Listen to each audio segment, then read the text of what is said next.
সীমান্তে দুজন বাংলাদেশিকে নির্যাতন করেছিল যে ভারত। এই জন্য আমরা আজকে সভা থেকে সীমান্ত হত্যার প্রতিবাদ জানাচ্ছি এবং সরকারের যে স্বরাষ্ট্র পররাষ্ট্র মন্ত্রণালয় রয়েছে আমরা তাদেরকে বলবো একটু অ্যাক্টিভ হন। আপনারা এসএসএফ যেটা আছে সেগুলো যমুনা বিভিন্ন জায়গায় উঠে সীমান্তে নিয়োগ করেন, কারণ বাংলাদেশের 18 কোটি মানুষেরই এখন এসএসএফ প্রয়োজন।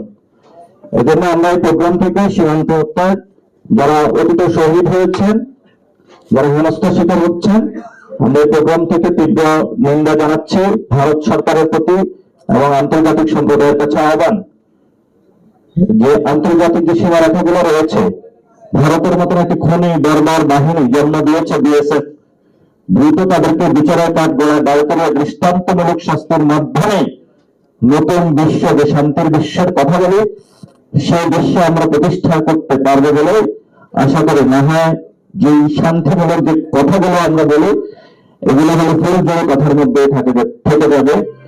সকলকে ধন্যবাদ।